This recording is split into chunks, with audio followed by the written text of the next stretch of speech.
Business Skills 360, the podcast that looks at the other side of business English. Hello, everyone. Tim here with another Skills 360 podcast. Hope you had a fantastic summer, and now you're feeling refreshed and ready to get down to work. We've got a great lesson today on making the most of personal learning. And here's some good news for everyone interested in personal learning. The Skills 360 podcast is now available as its own channel in iTunes. Just head over to the BEP or MyBE Online websites for the free subscription links. Okay, now I mentioned personal learning, and I'm guessing that if you're listening to this, you must be a pretty motivated learner. Am I right? You are keen to improve your language ability, your communication, and your overall business skills. And you've decided to tune in to a podcast to do those things. That's great. But does it stop there? Is that all we have to do? No, not if you want to make good progress. So let's look at some ideas to make the most of your personal learning. Let's start with goals. Now, I went on a lot about goals and how to achieve them in a previous episode of Skills 360. Anyone remember what makes a good goal? Well, in case you don't recall, let me jog your memory. Goals should be SMART. That's SMART. And what do those letters stand for? S is for specific. M is for measurable. A is for attainable. R is for relevant. And T is for time sensitive. So make your goals specific, measurable, attainable, relevant, and timely. If you do, they're SMART goals. Feel free to look up our previous episodes if you want more on setting and achieving your goals. Now, your goals can be big or small, whatever works for you. I mean, one of your goals could be to devote 1 hour every day to studying English. That's pretty straightforward. Or, your goal could be to develop your skills enough to attain a high score on an English test, such as TOEIC or BULATS. Achieving a goal like that will most likely mean you will have to set many smaller goals to achieve it. Great! Now your goals can be part of something bigger, part of what we call a personal learning plan.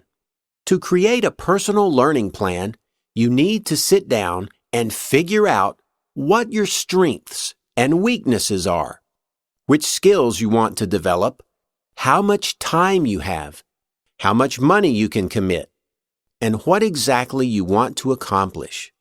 Then you can create your plan. This will help put some method behind what you're doing. The word personal is very important. Your learning should suit you, your interests, your schedule, your abilities, and your SMART goals. There are gads of online tools that can help you do this. You can use bookmarking tools like Delicious, social networking tools like Google+, as well as YouTube and SlideShare.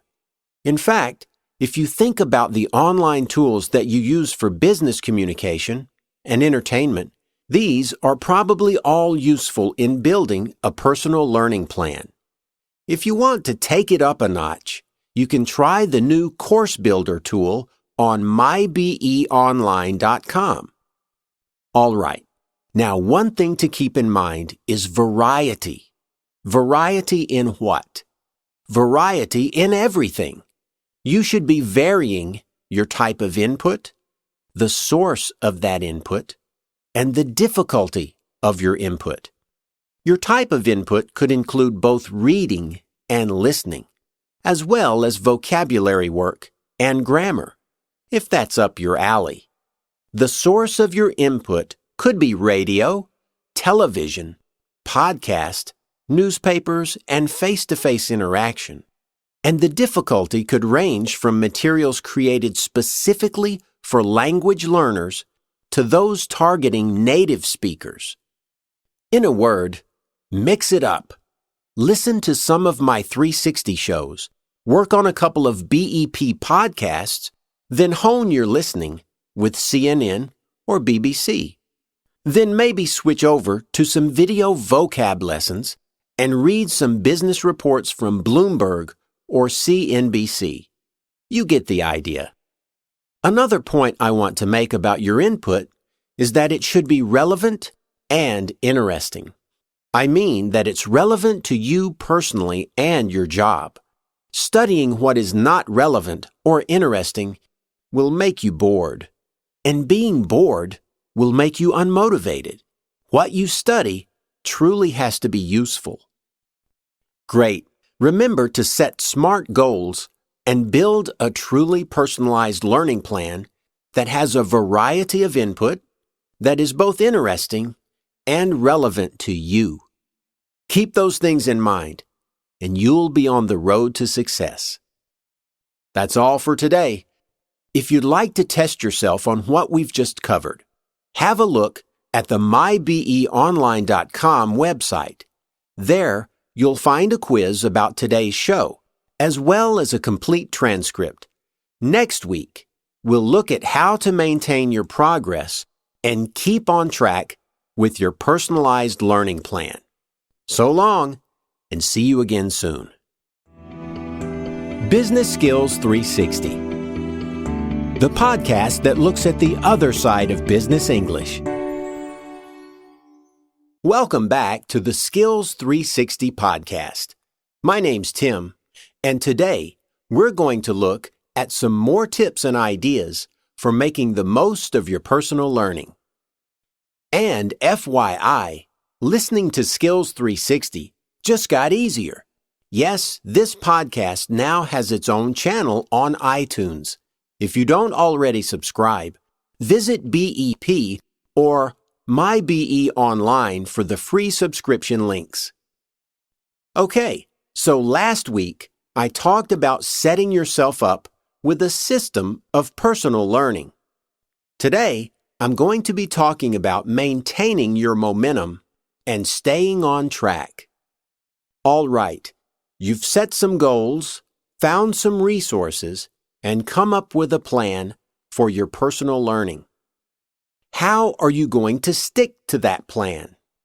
One of the greatest things you can do to maintain your momentum is to establish a routine.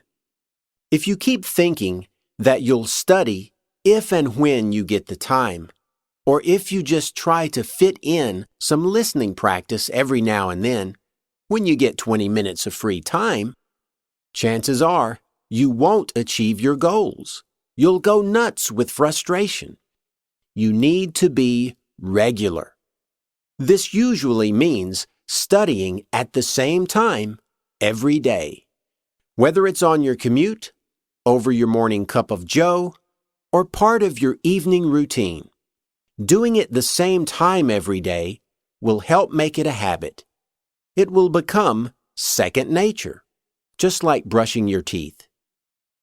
Part of your routine should include a regular review of what you've already done. There's nothing worse than putting in the work to learn something and then forgetting it in a short time later. In last week's episode, we talked about variety, which means the breadth of input. But you also need depth. So don't forget to look back and reinforce what you've already studied. Now, remember in our last episode, I talked about setting goals, SMART goals. Well, as you work toward those goals, you need to track or assess your progress. Are you actually coming closer to reaching your goals? Assessing your progress could involve breaking your goals down into stages. Reaching those stages means making progress. This could also mean keeping a careful record of what you do and what you can do. You will be able to look back through your record and see how far you've come. Another way to track yourself is to use our BuddyBucks system on mybeonline.com. What are BuddyBucks? Basically, they're points that you earn for participating and learning. The more BuddyBucks you earn, the more progress you're making. The more BuddyBucks you earn, the more progress you're making. It's a great way to see how much you're getting done. But tracking your progress is not always enough to keep your learning on track. You might need to dangle a carrot in front of yourself. I'm talking about rewards, which are closely related to motivation. You have to feel like you're getting something for your hard work. You have to feel like you're getting something for your hard work. You can certainly set different kinds of rewards for yourself for achieving certain milestones or reaching certain goals. For short-term goals, it could be something as simple as a cup of coffee. For larger goals, it could be a movie, or concert, or even a weekend away. And this is another way that BuddyBucks might help give you a spark. When you earn enough BuddyBucks, you can cash them in for access to more Business English Pod resources, or access to human resources. By that I mean teachers. Which brings me to my next point. Sometimes, learners encounter roadblocks when they have difficulty in their studies or can't find answers to their questions. When this happens, some people flounder or become dejected. But you don't have to. Someone has the answers to your questions, and you don't need to suffer in silence. I'm talking about teachers.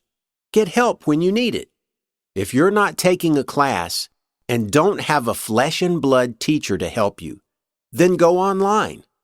Post your questions to popular forums and watch the responses pour in. Or connect with a teacher online for one-on-one help. How or where to find a teacher? Well, we'll have an answer for that soon, so keep your eyes on mybeonline.com. Great stuff. That's all for today. I'd like to wish you the best of luck in your journey of learning. Take good care of your motivation, and you'll do great. If you'd like to test yourself on what we've just covered, have a look at the mybeonline.com website. There you'll find a quiz about today's show, as well as a complete transcript. So long, and see you again soon. Business Skills 360, the podcast that looks at the other side of business English. Hello, and welcome back to the Skills 360 podcast. I'm your host, Tim Simmons, and today we're going to look at cognitive bias. These are factors that affect our ability to make good decisions and reasonable judgments. Every day, you make thousands of decisions. Some are big, like hiring a new employee or investing in a particular marketing strategy. Others are relatively minor, like how much paper to order or where to go for lunch. For many of us, these decisions are based on a combination of intuition, available information, and other people's perspectives. But how do you know your decisions are truly optimal? In fact, much of our decision-making is negatively impacted by what we call biases.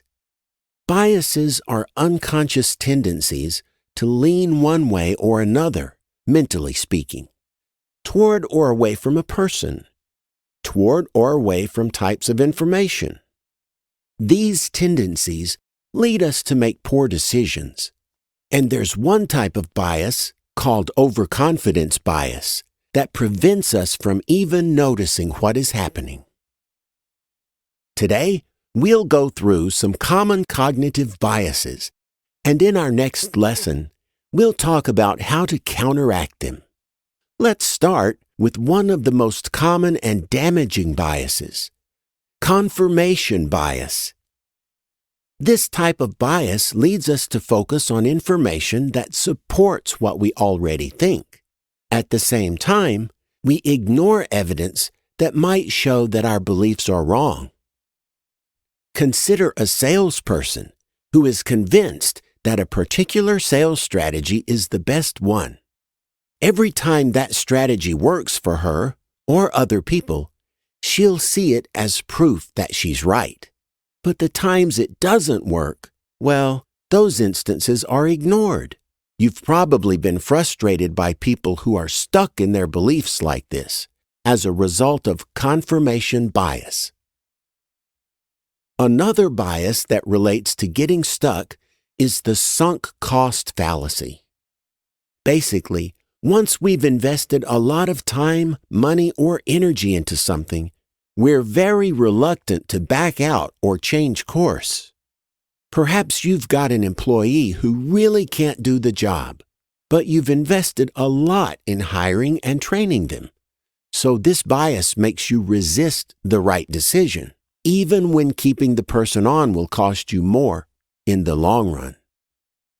Also, on the topic of hiring and employees, we have what is called the halo effect and the horns effect. These biases happen when one particular trait or feature of a person colors our overall opinion. There's a ton of research showing that attractive or tall people are widely considered more capable or skilled. Conversely, people who are overweight or have bad posture are considered less capable. And in both cases, our minds will overlook or misinterpret information that shows the opposite. Intuition may serve you well with some decisions, but your gut feeling will often lead you astray. This is why we look for data to help us make decisions. Even then, biases get in the way. Take, for example, a bias called sample size neglect. Imagine you run a survey of your clients. 70% tell you your service is too slow. So you and your team begin discussing strategies for speeding up your service. But what if I told you that only 12% of your clients responded to the survey? Can you really say that slow service is a widespread concern? 12% just isn't enough of a sample for you to draw a conclusion. Another bias that leads us astray is availability bias. Ever notice that you become more afraid of flying after hearing about a plane crash? In fact, statistically speaking, flying is safer than driving. But because information about the dangers is available, we overestimate the probability. We're not working with all the relevant information. Rather, we're working with what is recent and available. There's one more bias I want to mention today, which research shows affects even the most experienced business leaders. It's called the planning fallacy. This describes our tendency to underestimate how much time things will take. And it affects everyone from planning our commuting time to planning major projects. It's the reason we end up late or run out of time. One cause of the planning fallacy is focusing on the best-case scenario. We say it will take only 15 minutes to drive to the office because that's what it might take if everything goes smoothly. But there's always something to hold us up. We also make decisions without the right data, without the right amount of data, or without any data at all. We've covered just a few of the common biases that impact decision-making. As we've seen, there's a lot that can go wrong.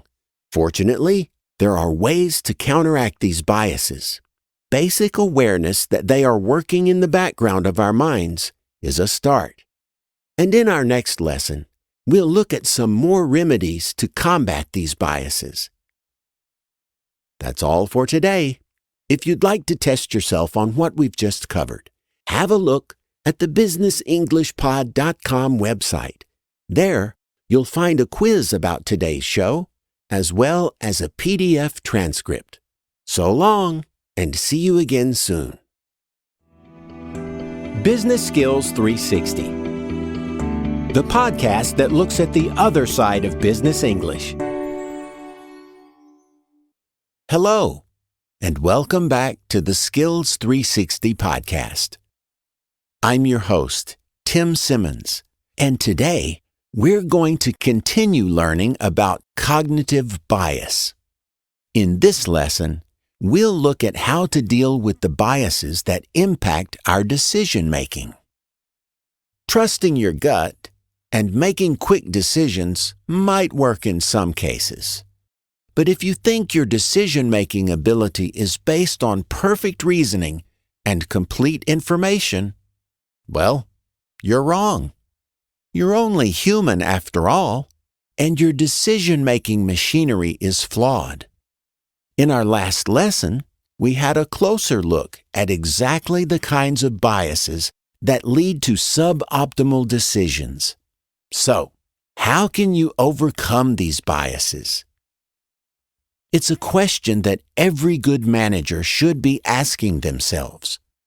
And making better decisions while avoiding biases comes down to a few key things: awareness, curiosity, and evidence. Let's start with awareness. Now, if you tuned into our last lesson, when we talked about different types of bias, then you're already on the right track. It's pretty hard to counteract something that you don't know exists.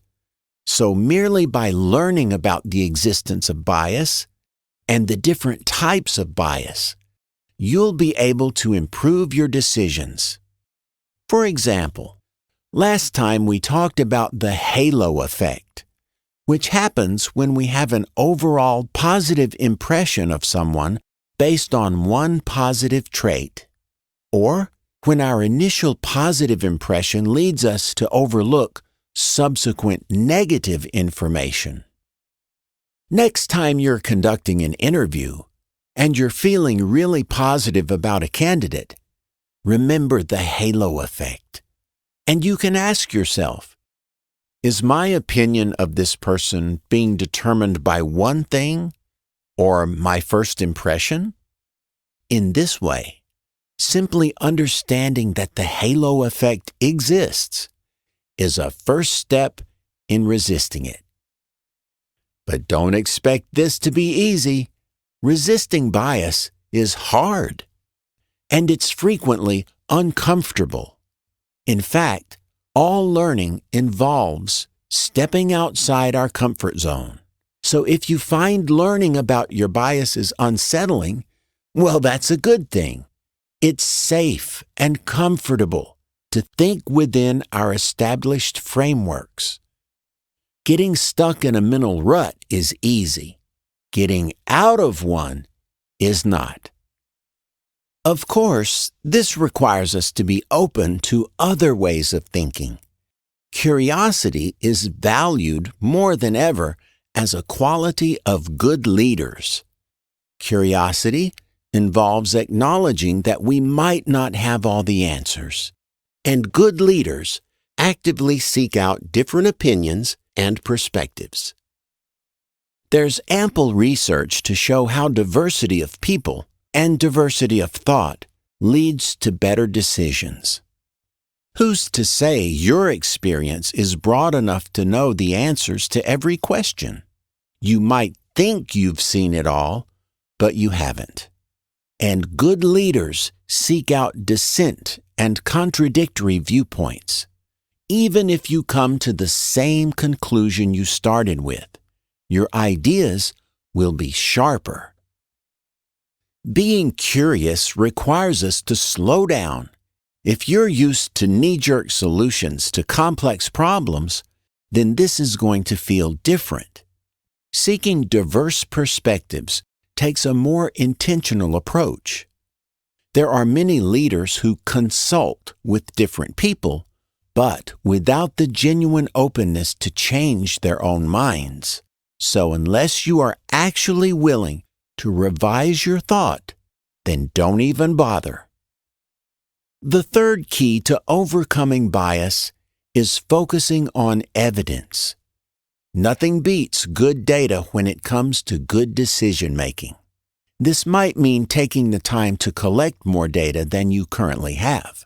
Sure, your favorite marketing strategy might have worked 10 years ago, but is that enough reason to assume it will work again? What does the research say?